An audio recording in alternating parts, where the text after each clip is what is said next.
Hello, everyone. Welcome to the WPTS Radio and Pitt Political Review Mayoral Debate. Thank you all for joining us here live, and also to the people joining us over the radio at 92.1 or WPTSradio.org. My name's Tom Visco. I'm the editor-in-chief of Pitt Political Review and the news director at WPTS, and I'm actually very, very excited to be putting this on for Pitt's campus. As you all know, we have a mayoral election coming up soon. That's why we're all here. Before we begin, I just have a few thank yous to say. Getting this debate together on Pitt's campus has been an extraordinary effort by several undergraduates here on campus. I couldn't do it without Greg Weston, the general manager of WPTS, the entire PPR and WPTS staff of all undergraduates who helped me organize this, and my assistant at WPTS, Matt Singer, was also integral in putting this debate on. So again, thank you all for joining us, and with that, we're going to pass it to Jim O'Toole and Amy Friedenberger, who are moderating the debate. Have a good one, everyone.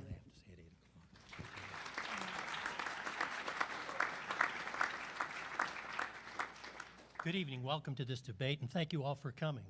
I'm Jim O'Toole. I'm with the Pittsburgh Post-Gazette with my colleague Amy Friedenberger, who's the editor-in-chief of the Pitt News. I'll be moderating, but this is very much a Pitt debate. The questions are from Pitt students. And just a few logistical notes. This is where I do my Candy Crowley imitation. Under the ground rules that the campaigns have agreed to, the candidates will make 90-second opening statements. We'll follow the same time limits for the initial answers to the student questions. Fortunately or unfortunately, we have more space on stage than we anticipated when we were first putting this debate together, and by the same token, a little more time. So Amy and I are going to take advantage of that as the occasion warrants to ask follow-up questions. There'll be 60-second limits on those follow-up questions.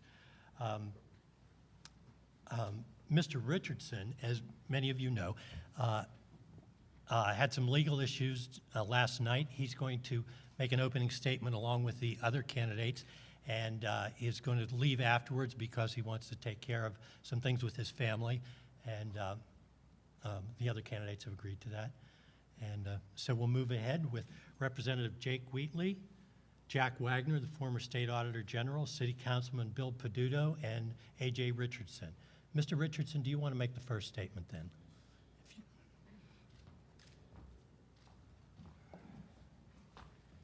First and foremost, I just want to thank the university for this invitation. It's a complete honor. I definitely appreciate it. I want to apologize to each and every one of you, and also to the city of Pittsburgh, for my actions.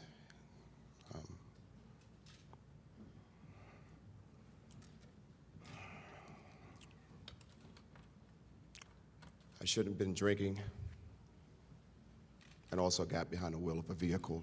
It was senseless, it was reckless. It's not who I am.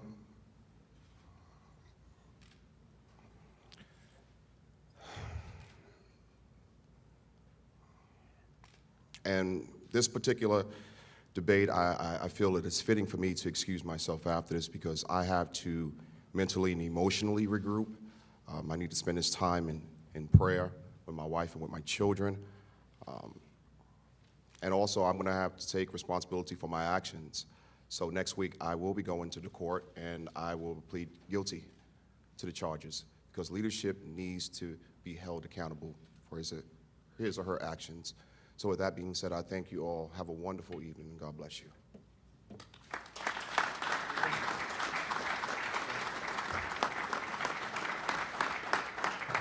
Thank you very much. Now, Amy, you'll have the first question.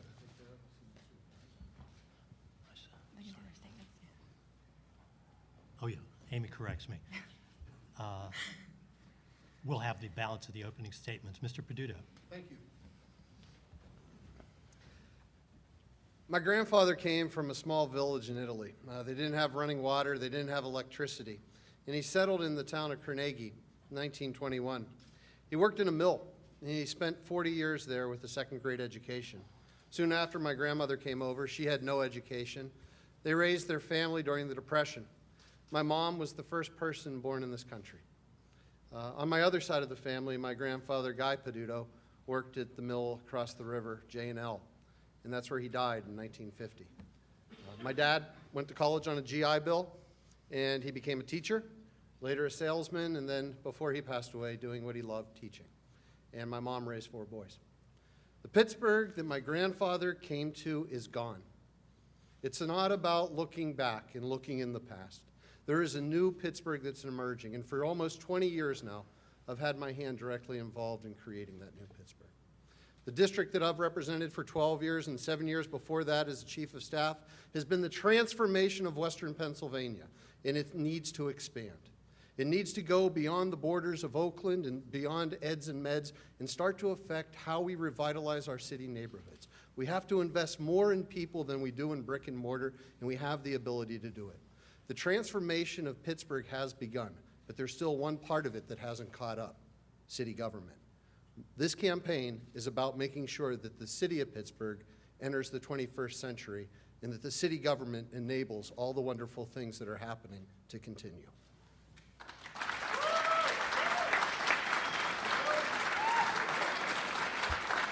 And that was perfect timing. Mr. Wagner. To A.J. Richardson, Godspeed. None of us are perfect, and we hope things work out for A.J. It's an honor to be here tonight, and I first and foremost want to compliment the students at the University of Pittsburgh for your interest in government. We hope someday all of you will be up here on this stage and will be future leaders of our city, our region, and our Commonwealth. I'm Jack Wagner. I live in Pittsburgh. I live in the neighborhood of Beachview with my wife, Nancy, and our 2 children. We have a daughter, Sarah, 18, who's a freshman in college at Bethany College, and our son, Lucas, 24, and has almost a 4-year degree. I'm running for mayor because I love this city, and this city can do better. And yes, Bill Peduto is right in saying the city of Pittsburgh has problems. It has serious problems. Serious fiscal problems, serious structural problems, many issues facing our city that have not been addressed by city government. I've been your Auditor General for the last 8 years of the Commonwealth of Pennsylvania, fixing problems at the state level. FIA, the Pennsylvania Higher Education Assistance Agency, putting that agency back on track. A recent audit of the Turnpike Commission that identified many serious problems. I want to fix those problems in the city of Pittsburgh, and I'd be honored to be your mayor. Thank you.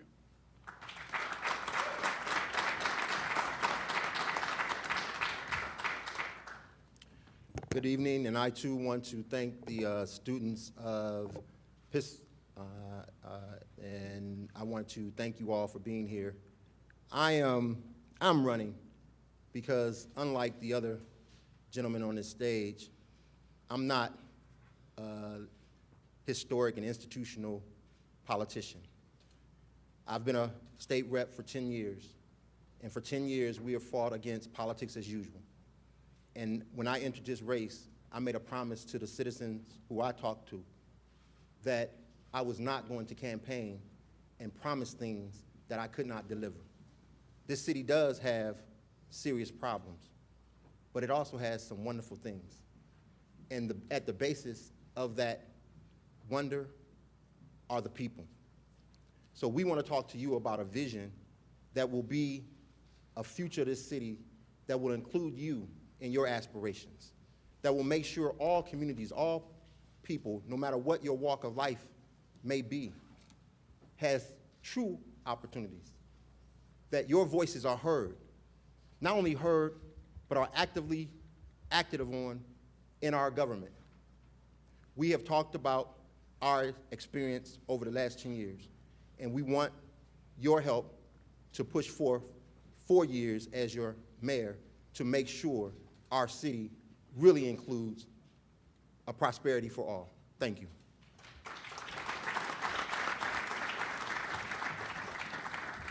Now, Amy has the first question from our students. All right, we'll start with Mr. Peduto. In recent weeks, Mayor Ravenstall has made moves to challenge UPMC's status as a nonprofit. This is a bit of a three-parter. Do you think that large nonprofits should be challenged on their employment practices? If so, how would you go about challenging it? And then more specifically to Pitt, is there a distinction made between a nonprofit like Pitt and one like UPMC that merits different treatment? Thank you. How much time do I have? Sorry. 90 seconds. 90? 90. Seconds, okay. It's a big difference. So I congratulate the mayor on taking a good first step. If you look around the state of Pennsylvania, you're going to find something very much in common. And whether it's Meadville, or it's Allentown, or Bethlehem, or Pittsburgh, or Washington, you're going to find older communities, core communities, that don't have the money to pay the bills. And there's a reason for that. In those older communities are where the large nonprofit institutions are, and around it are areas of prosperity, where newer communities have been built out. If we are ever going to be able to get to tax fairness in the state of Pennsylvania, there's going to have to be a system where the older communities like Pittsburgh and Meadville and others are able to share in some of the costs. The mayor's proposal is based on a Supreme Court decision that happened last year. And in that decision, it was determined that there's 5 criteria by which a nonprofit should be judged in order to say if it's a public charity. Is it operated like the way nuns would operate it? No matter if it's a hospital, a university, or any other nonprofit. What I don't agree with the mayor is that he only picked on UPMC, that he chose one. Because if you're talking about tax fairness, that same metric, that same measurement should be applied to all. Whether it is the University of Pittsburgh, Carnegie Mellon University, or any other nonprofit. And if they can prove the HUP test, then they continue as a nonprofit. If they can't, then they have to be able to pay to the host municipality. But the larger solution comes by treating host municipalities that host these in a new way in Harrisburg. And I'm happy to have joined with 29 other cities with a solution to that.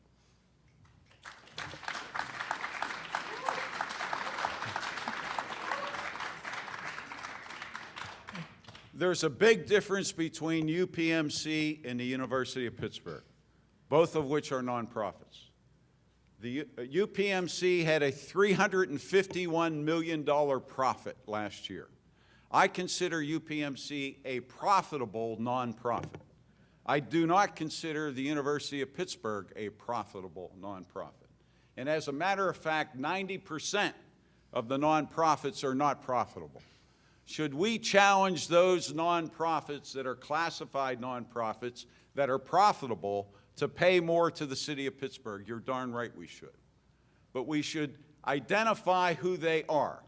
And yes, the mayor of the city of Pittsburgh had every right to challenge UPMC on their nonprofit status for the very reason that they are so profitable, and they do benefit from many services that the city of Pittsburgh provides, some of which are not provided to the University of Pittsburgh. The University of Pittsburgh has their own policing unit. The gentleman in the back of the room is employed by the University of Pittsburgh. UPMC does not. So if I'm fortunate to be mayor, I will look at the mayor's challenge at UPMC and continue it if they're not meeting the guidelines set up by the nonprofit and the laws of Pennsylvania.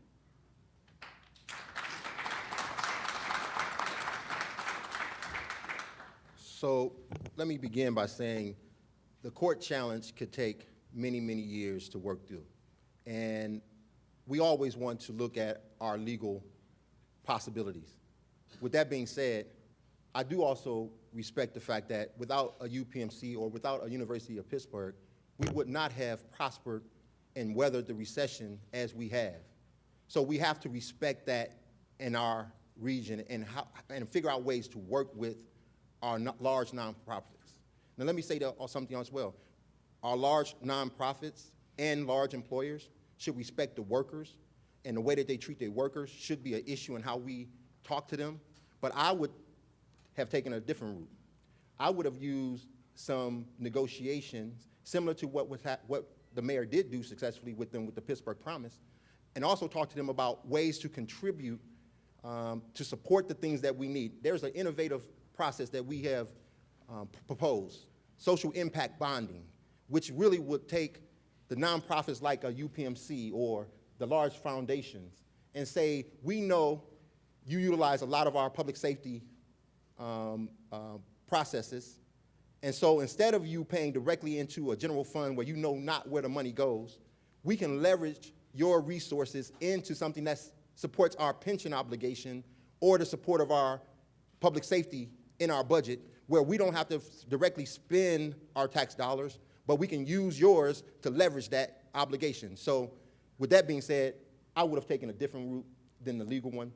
And as your mayor, I think we can figure out ways, even with that legal obligation out there, to work with our large nonprofits.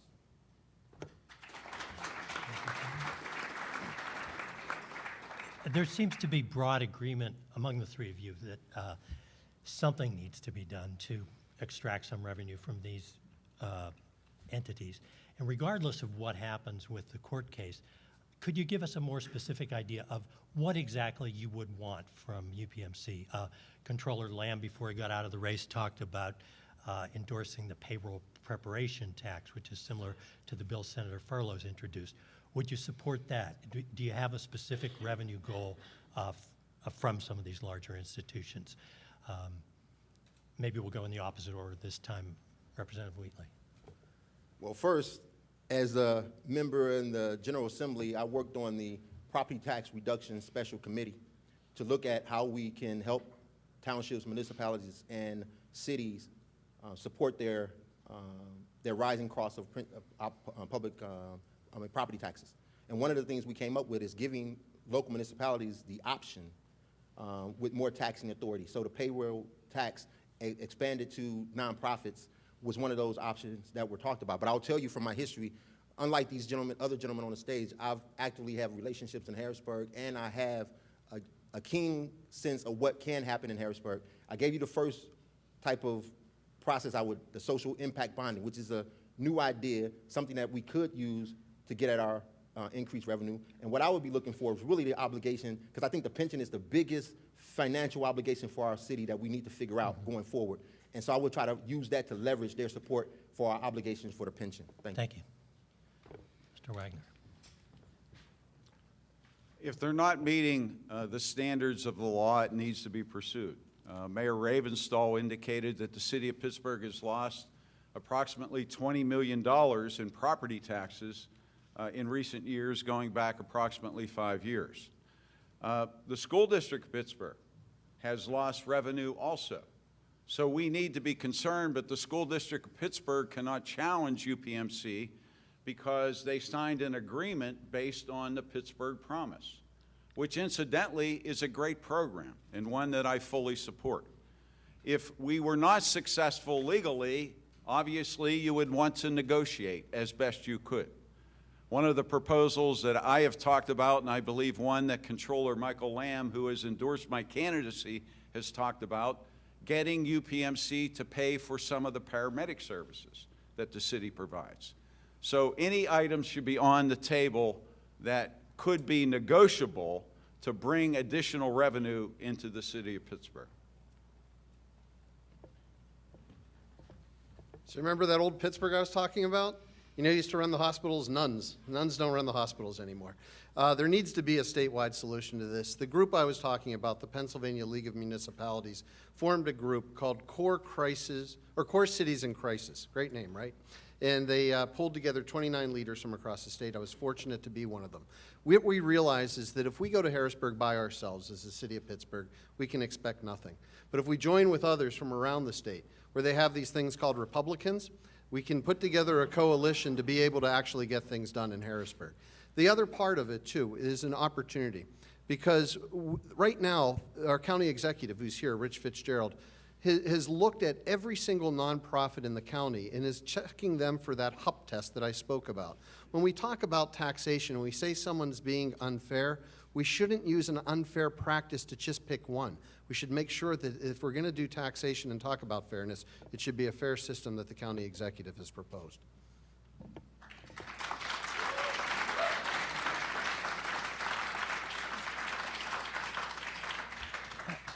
Now I want to ask you about something that doesn't directly involve the city government. The mayor of Pittsburgh has no formal role, as you know, in supervising the Port Authority, but of course the Port Authority and its operations affect all of the constituents of the mayor. Senator Scarnati has discussed restructuring the board of the Port Authority. Can you talk about whether the city should have a more formal role, the mayor a more formal role on a reconstructed board? And aside from that, how would you work with Harrisburg, with the county executive, the legislature in shaping the region's transit future. Mr. Wagner, you want to go first? The Port Authority of Allegheny County is very important, especially to the urban core, the city of Pittsburgh. So there does need to be a partnership working with the county and working with the Commonwealth. The Commonwealth of Pennsylvania provides 60% of the operating revenue on an annual basis to the Port Authority. So the Commonwealth should have representation on the board of the Port Authority. I also support Senator Scarnati's proposal for the city of Pittsburgh to have representation on the Port Authority. We need to work together, but I'll tell you, the mayor needs to take a leadership role on certain issues, such as expanding the light rail or expanding transit. First off, we need to lobby in Harrisburg, and I have done that for 20 years on both sides of the aisle, respectfully with Republicans and Democrats, to get more dedicated revenue for the Port Authority. We need to expand the light rail or mass transit to guess where? Right here in Oakland. Right here in Oakland, from downtown to Oakland and points east, not to the North Hills, as we recently heard. The two job centers in our city are downtown Pittsburgh, Oakland. This is the educational center. This is the cultural center. This is the medical center. It only makes logical sense that the mayor must be the strongest advocate to connect Oakland. And incidentally, it would make it easier to go to Pitt games at Heinz Field. Thank you.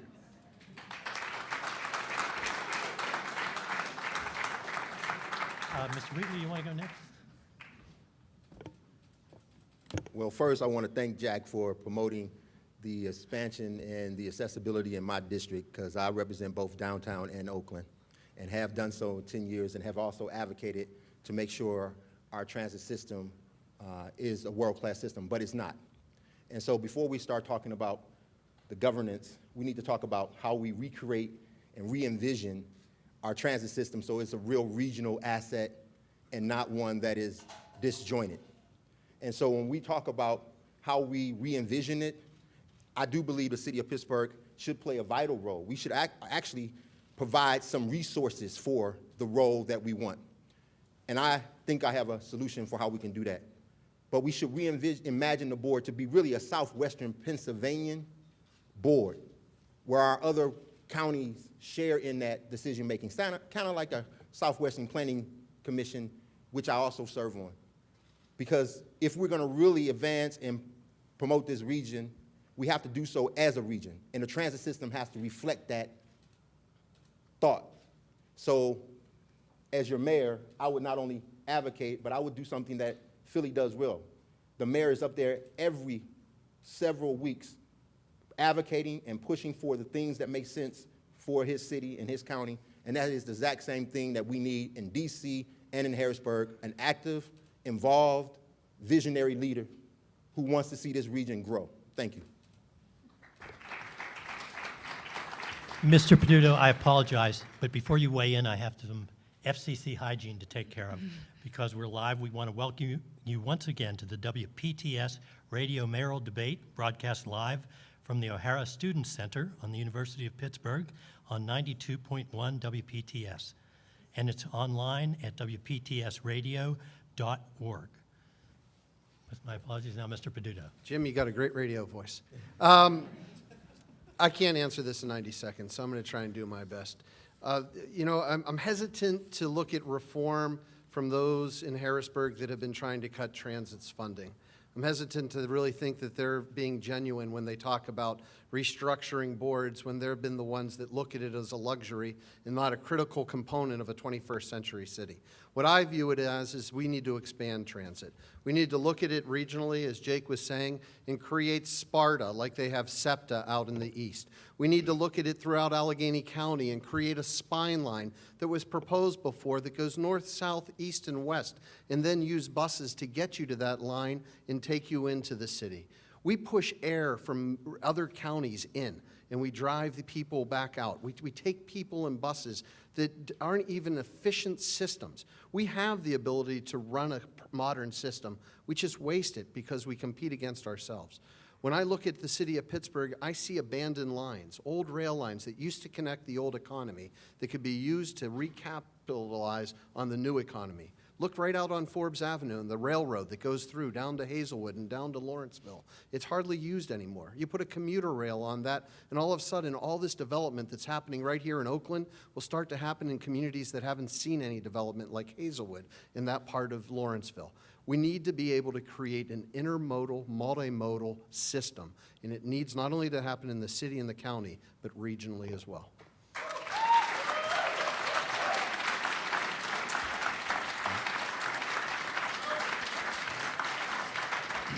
Before I get into the next question, just a reminder that if you look around, there are people with paper. If you have any questions that you would like to submit, we're going to vet them up here, so if you have anything for the candidates. This next question is a bit more, I think, has more student interest to it. Cities across America are investing in bicycle infrastructure to improve the safety and ease of travel for bike commuters. Do you think investing in bike infrastructure is important for Pittsburgh, and what do you see your role being in improving the city's bicycle safety and infrastructure? We'll start with Mr. Wheatley. First of all, I'm a runner, an avid runner, and so I support not only bikes, walking, trails, all of these things that get people moving and active, because in order to have a successful growing city, we need to have healthy people who can take advantage of the things that we do here. And so as a runner, I run through various parts of the city, and some neighborhoods have done a very good job of advancing that activity and making special lanes and passages that are suitable to not only walkers, but those who ride bikes. There are other communities that haven't developed that way. I think as a mayor, part of what we've talked about as a mayor is to make sure the things that we know are successful in creating healthy and vital communities, we do it throughout our neighborhoods. And so I'm definitely a supporter of all those transit ways to move people and to have people enjoy the quality of life. But we need to make sure that it's dispersed throughout our city so that if you're in Shadyside, the Hill District, or Hazelwood, you can enjoy safe, nurturing, and easy accessible bike trails or bike passages, or walking trails and passages, or driving through beautiful neighborhoods. So we certainly would be an active participant in making sure that we continue what has been done, because I also think we've done a great first step in doing that, but we haven't connected it throughout our city, through all of our neighborhoods. Thank you.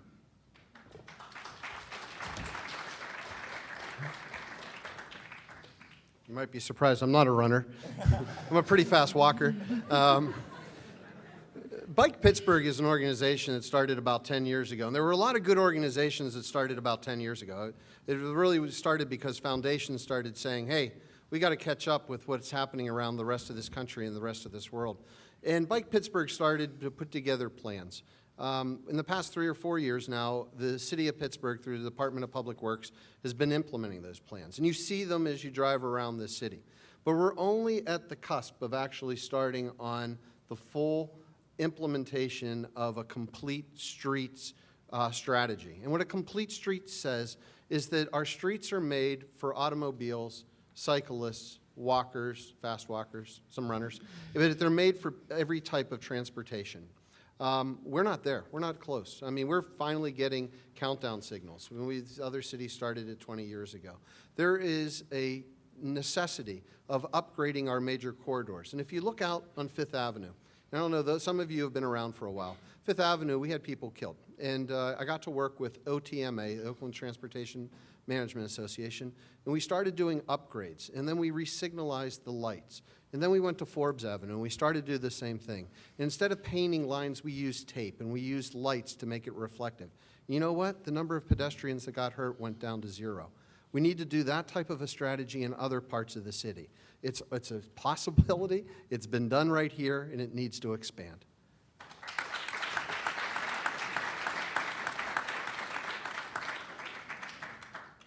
You may be able to tell from my gray hair I've been around for a while. 20 years ago, I was on Pittsburgh City Council, actually for 10 years, 6 of those years a council member at large, and the last 4 as council president. And we achieved many great things at that time and initiated the riverfront trails that you see today. And I have to compliment Mayor Murphy because he continued that initiative. Today in Pittsburgh, we have 32 miles of riverfront trails, maybe more than any city in America on the waterfront, including the cities that are on the Atlantic and the Pacific coast. So we have achieved much in a beginning for walking, for running, for bicycling. And we need to continue that.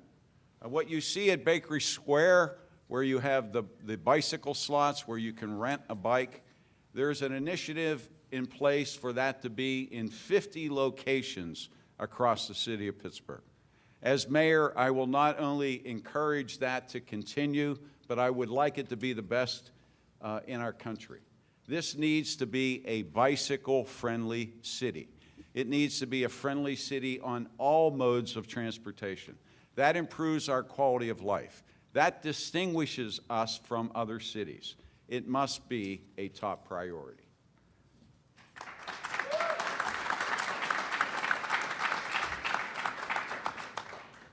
This afternoon, a court voided the contribution limits in this race. Doubtless, as soon as this debate's over, you guys are going to be calling your contributors who have maxed out and try to get a few more bucks from them. But despite the court's action, the local court's action, and despite the Supreme Court's ruling in Citizens United affecting campaign contributions across the country, there's nothing that prevents any of you from proposing or abiding by self-imposed limits on contributions. Are any of you inclined to do that, to challenge their rivals to join them in self-imposing limits? Is there any other steps that you would suggest would be appropriate for curbing improper influence of money in this race immediately and in an ongoing way? Mr. Wagner, you want to go first? Breaking news, the ordinance was thrown out today. My lawyer looked at that ordinance, and as everyone knows, Councilman Peduto challenged both myself and Controller Lamb in terms of the use of our money based on the ordinance that was passed by the city of Pittsburgh 3 years ago. The ordinance was not a good ordinance. It had holes in it. I think the intent for campaign finance reform is the right thing to do. If I'm fortunate to be mayor, I'm more than open to work with members of council to pass a campaign finance reform bill. What you should know, though, in the judge analyzing the ordinance today basically said that this ordinance is unenforceable. And my lawyer, Ed Friedman, who is a very competent, qualified lawyer, put forth an opportunity to the judge and to Bill's counsel as to whether or not we would like to move forward under the intent of the existing ordinance. And the response was no. So we are living in the past in terms of the old ordinance, hopefully with the intent and the commitment by all to have campaign finance reform in the future. And I support that. Mr. Wheatley? Well, first, I would propose that Jack and Bill give all their money back, and we all start from scratch.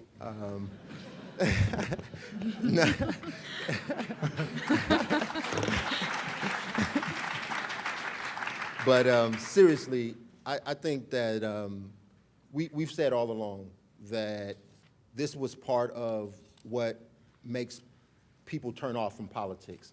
You know, money has influenced politics for far too often, where the people's voice never really gets to shine through.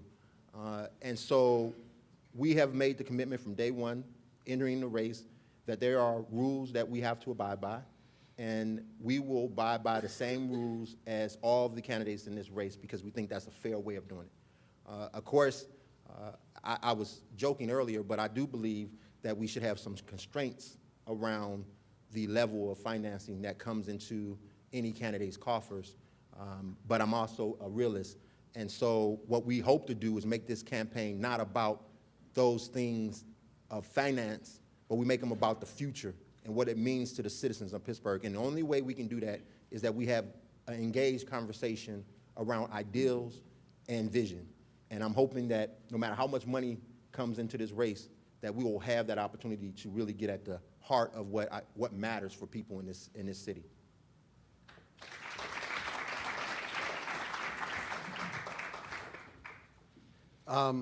When I'm done with politics, hopefully in a number of years, I want to look back in my times on council, and there will be a legacy. There will be a legacy of green initiatives. Are you listening, Jim? You should be writing this down. Tim's gone. It will be a legacy of financial responsibility and helping to keep the city out of bankruptcy, economic development that's happened in this East End and transforming Pittsburgh, and government reform. And one of the keystones of government reform is campaign finance reform. And campaign finance reform in the city of Pittsburgh came through a bill that I proposed in 2004, and I couldn't even get a second to have it discussed. But we kept fighting on, and we kept moving on. And by 2007, we had enough people to bring it up for a vote. And by 2008, it passed by a 5-4 vote, and Mayor Ravenstahl vetoed it. And it died again. And we brought it back up again in 2009. And with the mayor's race of 2009, the mayor offered several amendments, some of which the judge decided today to throw out the limits, and it passed finally. What we ended up with was an important component of giving democracy a voice. When we allow unlimited contributions to influence political decision-making, we lose the ability of the people to run their own government. Campaign finance reform is the cornerstone of every democratic effort, and it has to be enforced. We have lost it. We took a step backwards today. We didn't have to do that, but we did. So now we have to move forward. The judge has ruled that there will be no limits. I intend to go by those rules, and I intend to later this year, as the Democratic nominee for mayor, push council to get that bill back and make sure that it doesn't have those amendments that Mayor Ravenstahl put in. Before you ask your question, I just want to ask one quick thing.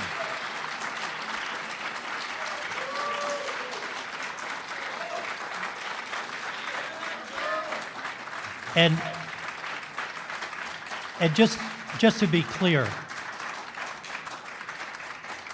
you're cutting into the time that your candidates could be speaking. Just to be clear, you were a little more specific on this, Mr. Peduto, but I didn't hear anyone say that they would be inclined to follow self-imposed limits. Is that my accurately reflecting what you said and what you said? That offer was on the table today. Okay. Okay. Amy? In some more recent news, City Controller Michael Lamb has suggested eliminating the mayor's special fund in favor of a policy similar to other city employees, and that's in which the mayor can seek pre-approval and prepayment of expenses or get reimbursement later. This issue has always been in the news, more so with Mayor Ravenstahl these past several years. So while it can be slightly more of a cumbersome process, is this a policy something you would support if you were elected, and is it something you would be able to manage while in office? Or do you not see a problem with the current policy? We'll start with Mr. Wheatley. First of all, I can make one promise. I will not need bodyguards to follow me to any meetings or to go anywhere with me, because I trust that I can handle myself as a former active duty Marine, and I feel that people are, by and large, not inclined to want to hurt their mayor in a physical sense. Second, under our state laws that I'm currently abiding by, for most expenses, I pay out, and then those things that are reimbursable get reimbursed to me. I think that's a reasonable way to handle things. I think having independent controller processes that allow for that to be monitored and transparent and accountable, we will be all for that. I mean, I think we need to reinstill trust in government again. You know, I'm a former political science major and a graduate of Pitt in the Masters of Public Administration program. And the one thing I truly believe in is the fact that democracy is one of our best forms. But in order for it to work, there's a give and take, and there's a and enjoyment between those who we seek to serve and those who are serving. And so we have to have trust. We have to have a way for the process to work, so you know that your representatives aren't taking and stealing and misusing your funds, because once we lose that trust, we lose the ability to govern effectively. So yes, I would change the system, and I would pay first and get reimbursed later. Councilman Pizzuto.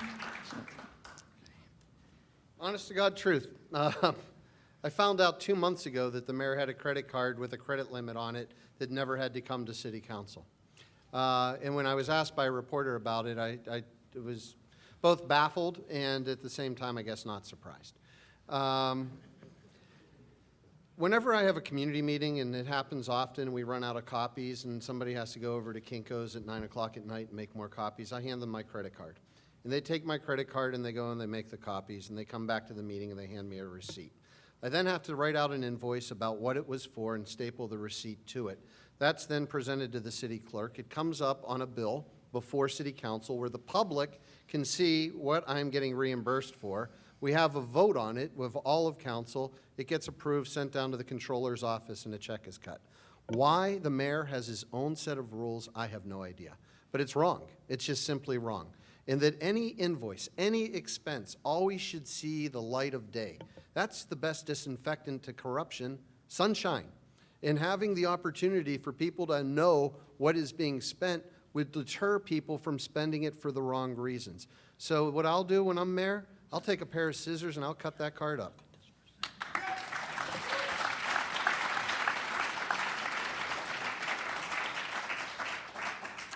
If I'm fortunate to be mayor, I'm going to have Jake Wheatley as my bodyguard.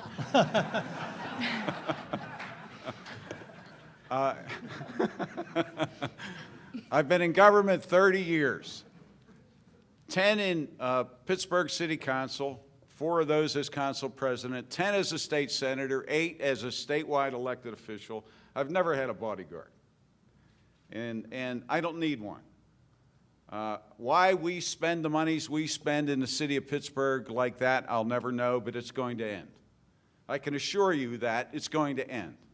And the same with the special funds and the credit cards.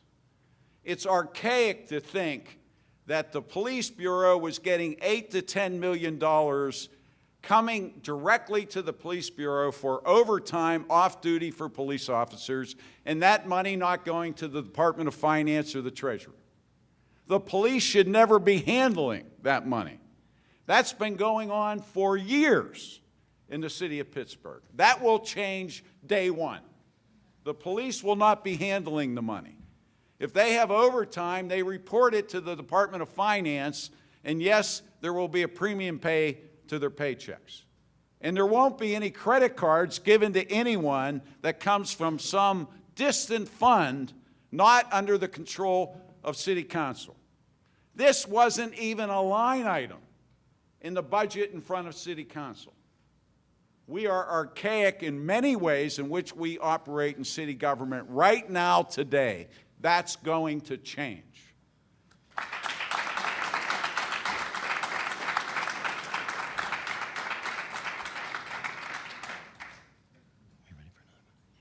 Well, let's stay on police since the talk about expense accounts has opened that up. In addition to the news about Chief Harper being indicted and the investigation that you're familiar with, we also read reports about morale problems in the police. Separately, the force has become significantly less diverse in the years since the consent decree expired. How would you restructure or address the issues involving the police in general, and how in particular would you ensure that minorities and women are represented in an appropriate portion of the force? Mr. Peduto, you want to go first? Yep. Part of it comes during collective bargaining and how we do recruitment and how we do promotion. And that's something that I'm willing to work with the FOP on. During their collective bargaining agreements, I want a professionalized force, which means that we look at the same types of practices that other cities have. We used to have a diverse force, and we did up until about 10 years ago. And then since that time, all of the new hires have basically been white males, or the majority, and the same thing that we've seen within our fire bureau and even to some extent EMS. Putting together a profile that allows for opportunities for others to come aboard through a professional management system is standard in other cities. I want that here. I also want the same thing for promotions, because we've started this practice where people can jump rank. And it's not about merit, it's about politics of how people have been getting promoted. I want to take that away and have it put back to the way it used to be.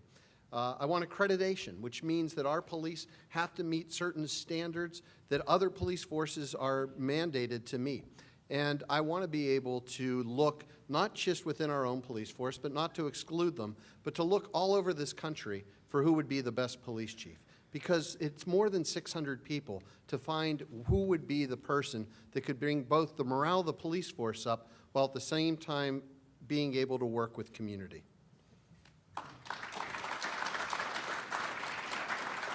Mr. Wagner. A good police force begins with good leadership. Leadership first and foremost from the mayor in terms of picking the most professional chief of police that you can find. Yes, you should look first and foremost from within. Jake Wheatley is a Marine. I'm a Marine. I was a Marine infantryman in Vietnam. I know something about organizational structure. I know something about responsibility.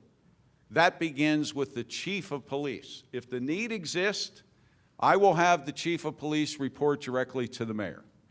Today, that's a reporting relationship from the chief to the public safety director to the chief of staff to the mayor.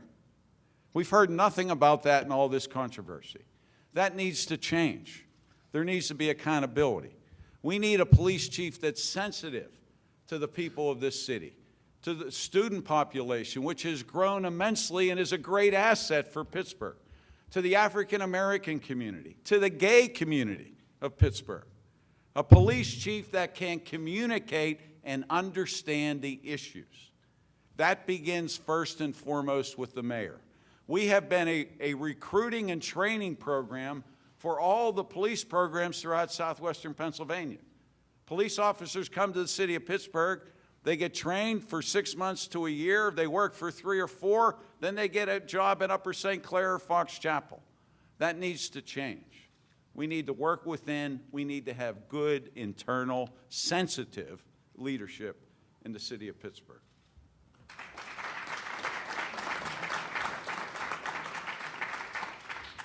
This is a question that I can't answer in 90 seconds because it's really a complex question. You asked two very complex questions. One, the morale question and the restructuring, and then one, the how do you increase diversity? So I'm gonna try to get it there. First of all,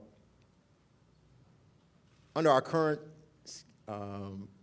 position with our police under fire, the morale right now is very damaged, and not only from an external, but internally.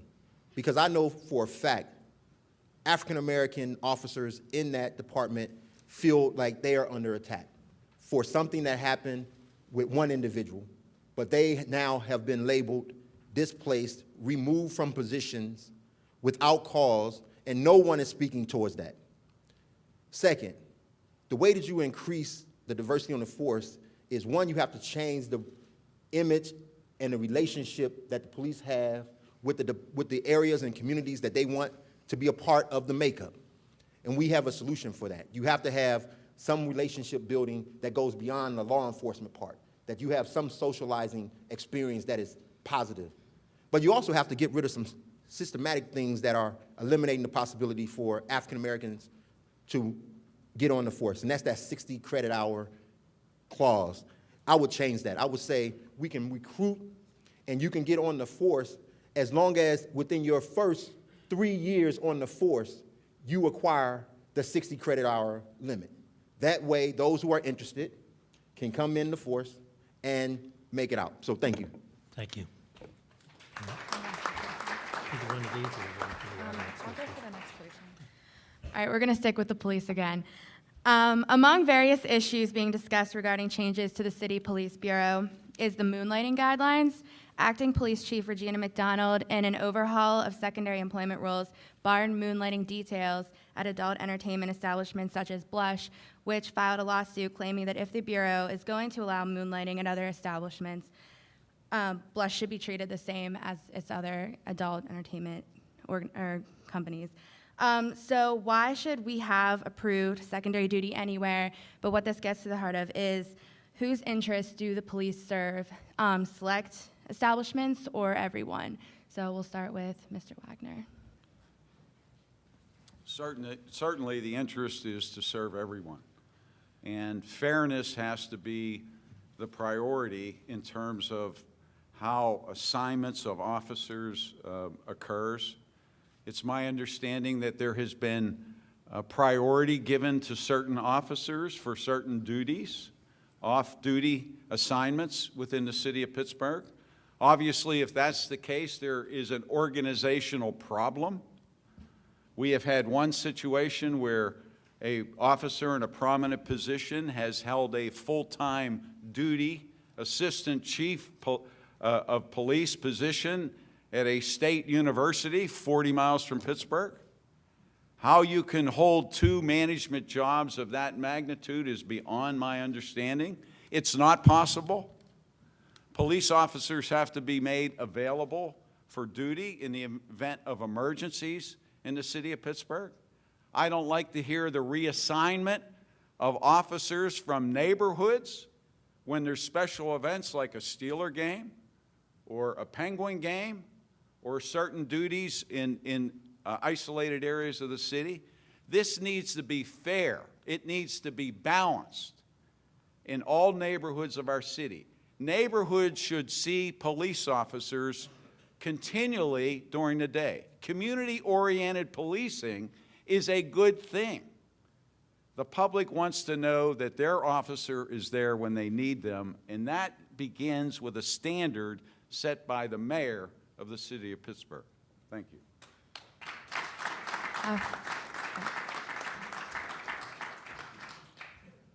First, I think the current decision was a impulse decision that probably shouldn't have been made, in my opinion.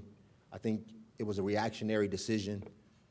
I think all communities, all areas, all businesses deserve to have protection and the security that we offer to any other institution or agency or event. With that being said, I also believe when we talk about more policing in communities, you have to couple that with making sure there are some cultural competencies that those officers also understand, because you can't just throw more officers into communities and they not have the same frame of how to build, a positive relationship with those communities. And so as we talk about police, we have to really be serious. As we talk about all of our issues, we have to be really serious about what's going on. We can't continue the same old thing because we're going to get the same old thing back from it. And so, yes, I would agree that we need to have a new system of how we allocate our officers. And I definitely believe that all communities deserve to feel safe. And when the officer shows up, they feel safe and protected and not threatened. And I think the only way you do that is you have to change the culture in our police department from beginning to the end. And you have to do that with some aggression, but you have to do that with the understanding that not all officers are part of the problem, but the culture that we have under that circumstances is the problem. Thank you.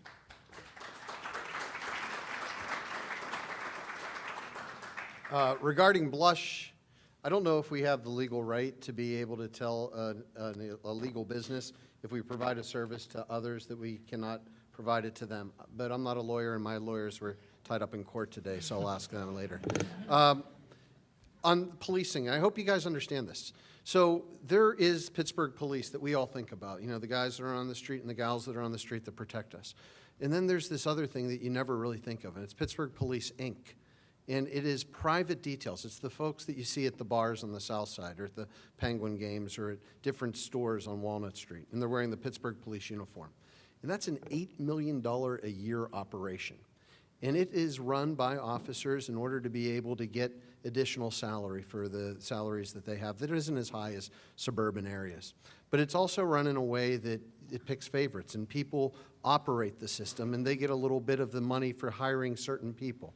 Back several years ago, I tried to scrap that system, and working with 2 separate police chiefs and 2 separate mayors, tried to create a computer system that would be very transparent on who gets the details and how it operates. That got voted down in City Council 8-1 because of the power of the union to be able to control that. And that's just wrong. Because you know what happens when an officer decides to take that secondary detail? They're not taking the overtime where we need them. And on a Sunday, right here in Zone 4, we have 2 police officers who are on detail. One all the way out in West Mifflin by the county airport and one in Oakland. And if that officer needs help, there's no one there to back them up. The system that is in place has to end. It has to end. It's part of that machine that we have to end to be the 21st century city.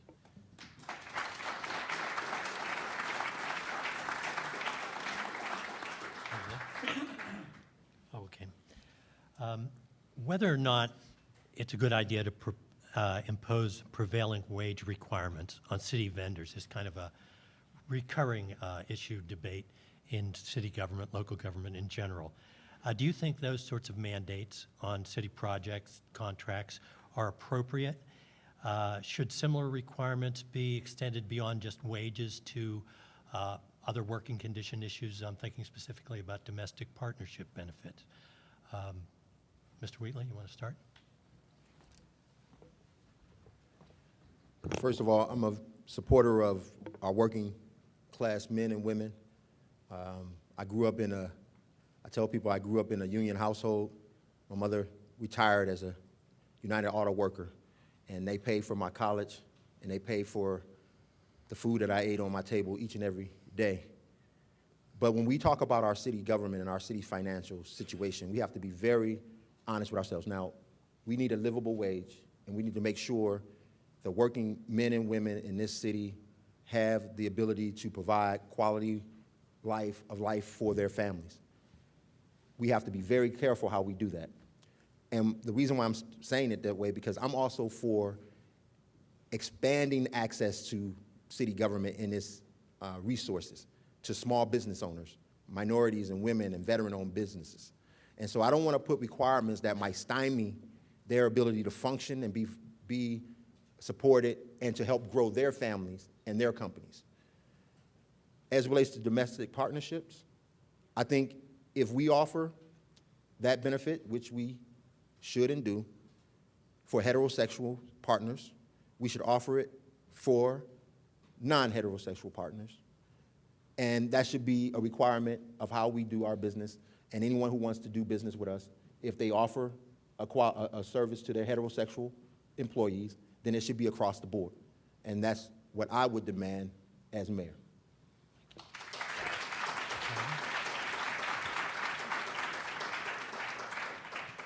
The benefits should be provided equally. Civil rights across the board, including lesbian, gay, bisexual, transgender community, including marriage, incidentally, which I have taken a position on. So those issues, I think, should be part of city government. Government is government. This government is not my government, it's your government. And equal rights should be applied across the board. The other part of the question, Jim, was whether they could be imposed as prevailing wage legislation is on prevailing vendors wage on contracts. is something I support. Wherever government funding exists, there should be prevailing wage. And I'll tell you why. An iron worker is someone that is highly skilled and highly trained. The same with a boilermaker, the same with a carpenter, the same with a steam fitter. And if someone's climbing a building that's 50 stories high and there's public money in that project, prevailing wage should apply. So yes, I support it.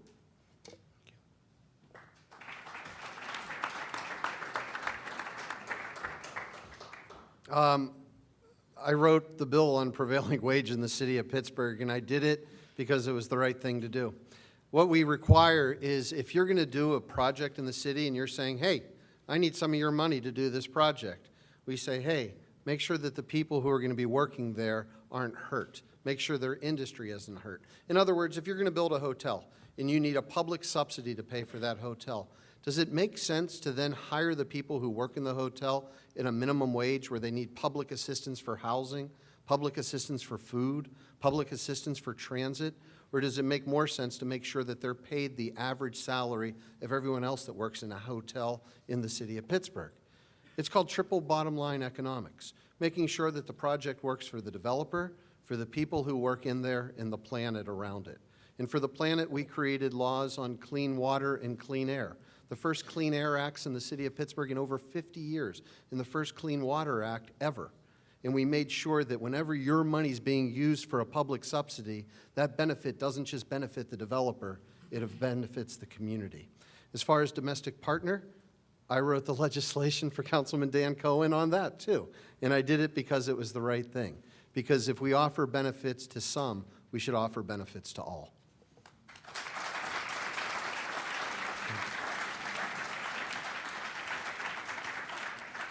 So this is a question from the audience, more focused on students. So recently there was a large fire in one of the Oakland apartments, and it left 13 students displaced, which thankfully the university was able to provide them resources and housing so they could, still go to school. So there's usually a lot of talk among Pittsburgh students here that maybe they could have better housing in their communities. So what would you do to ensure that Pittsburgh's residences are safe and livable in meeting these standards? So we'll start with Councilman Peduto. Sure.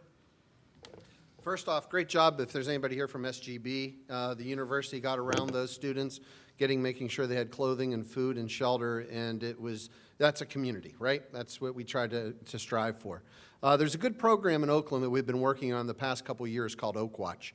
And Oak Watch is the eyes and the ears of the community, making sure that we're going after the most egregious examples of absentee landlords. There's a bill that I introduced last year called Operation Red, because a lot of times the court cases and the BBI citations aren't enough.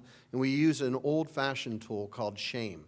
And we put the name of that landlord up in a big red sign with their home address and their home phone number so people can call and let them know what it's like to have to live next door to something like this. And there's another thing that we need to do, which is our Bureau of Building Inspection. And we need to be aggressive in making sure that every home meets the standards that are required by law. There has been, and I've seen it over the past 10 years, a series of people who have decided to come into Oakland and look at these properties as ATMs to see how many students they can jam into them and then to put no money back into the property itself.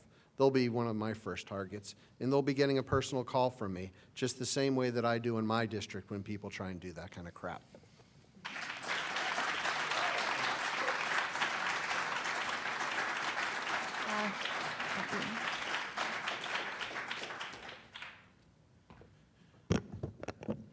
I'm actually in agreement of what Bill just said. I think that on the last point that he raised is the most important, though. I think we as a city, we need to really invest our resources into our BBI, and I actually think that we should grow that because of a couple of reasons. One, it helps facilitate our economic engine, processing permits and so on and so forth in our departments, but also it would allow for us to really enforce our codes and to work with those landowners. Again, I'm from a perspective of you at least try to negotiate, not from negative, but from positive, ways of incentivizing those owners to reinvest in their properties in Oakland and all throughout neighborhoods, because it's not just an Oakland problem. You see this in many of our neighborhoods. And so I would really concentrate on how we do BBI, how we support it, how we invest in it, and then have them go and be aggressive in their stewardship of our codes and our enforcement, and working with our landowners, our retail owners, to make sure that they're investing and reestablishing safe housing and not taking advantage of our students and of our needy citizens who are looking for affordable places to stay.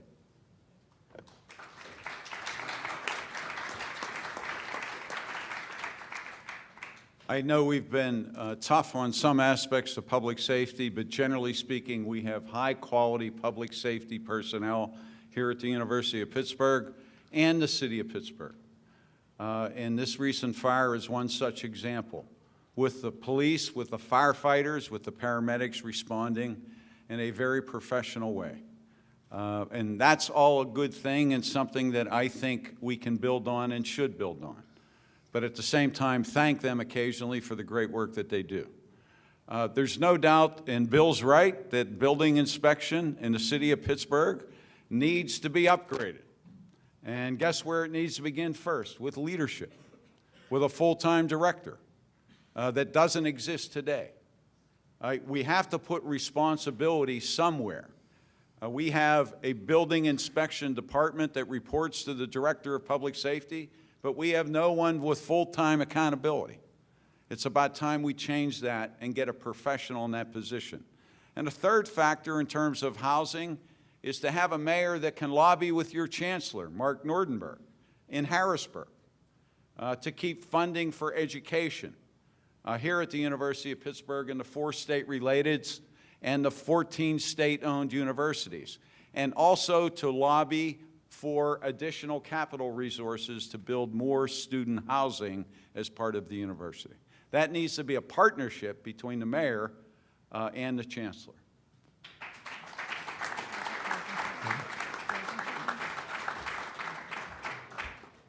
Okay, we've come to the point where I think we're ready for closing statements. I don't remember the order we went the first time around. I'm trying to do it the opposite way, so I think that would put you first, Representative Wheatley. Well, once again, I was always taught, never assume, so I'm going to ask. I'm running for the mayor of Pittsburgh, of the City of Pittsburgh, and I would really ask for your support. And we have said all along that this is a campaign that we're calling the People's Campaign. One of my mentors, when I first was elected 10 years ago, had a motto or statement, "Through us they speak." And what I learned from that is we are the eyes, the ears, and the voice of those who we choose to serve.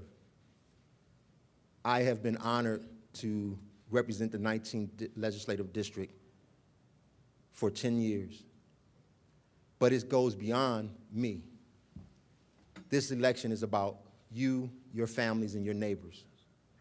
We believe in the statements that we have made that we will only progress when all citizens, all neighborhoods feel fully participating or feel like they are fully participated in their government and in the direction of their future. We believe our campaign allows for you to do that. We haven't been a career politician, nor do we want to. I've always talked about the fact that this is about serving people. It has never been about me. I have never surrounded myself and built myself to be an institution, nor do I want our city government to be looked at as owned by someone other than the people. So I would hope that you heard something tonight that sparked your interest and that you will look deeper into the things that you hear and challenge those things that have been said and look to be a full participant in the future of your city. Thank you.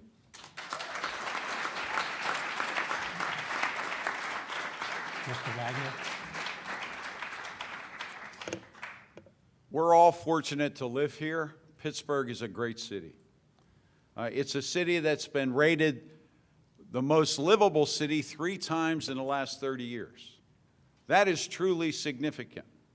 And I believe that's because we have great corporations, we have great labor groups, we have great universities, the University of Pittsburgh, CMU. We have good nonprofits, UPMC, West Penn Allegheny. We have great foundation community, as good as anywhere in the country. We have great neighborhoods and people who care. You wouldn't be at this event tonight if you didn't care. But we do have one entity that's lagging behind, and that's city government. A city government that hasn't figured out how to fix its own problems.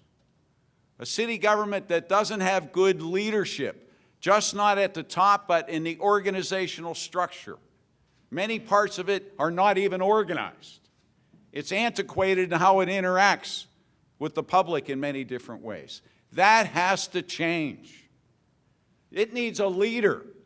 It needs someone who has led things before. I've been your Auditor General of the Commonwealth of Pennsylvania. We fix program after program after program in state government based on our recommendations. I want to do the same in the city of Pittsburgh. We deserve a better city government, and that is done by electing someone with leadership capabilities. I would be honored to be your mayor. Thank you.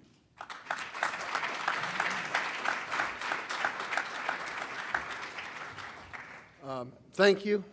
Thanks for moderating. Thank you to WPTS, the Progressive FM, for putting this together. You know, it's going to be interesting because we're going to be together almost every night for about the next 50 days, and we won't see each other's family as much as we see each other. And Jack is somebody who I worked for in 1993. Jake was one of the first people when I was first elected that I supported because I knew that he was the fresh voice that we needed to run for state representative. So it's different, you know. And the question is, why am I running, and why would I be different than two good men? I think it's about my past and my present and the future of this city. My past is solidly ingrained in Pittsburgh. Like I told you before, it is the story of Pittsburgh. But over these past 19 years, I've got to be a part of the transformation of what has occurred. And it's a great transformation. But it hasn't happened everywhere, and it needs to. Because I believe that this city can be a place where people want to live. I believe this city can be a place where businesses want to locate. And I believe this city can be a place that we can grow an economy so that students don't have to find somewhere else around the country in order to do the jobs that they believe in. I believe that we can create affordable housing so you don't have to rent, but you can own within the first 5 years and raise a family and start to rebuild within the borders of the city of Pittsburgh. And what we've put together in this campaign is a new coalition. It's new people, not the people that have been around that table for so many years, but the people at the card table. And I'm asking you to be a part. Join with us. Let's change this city.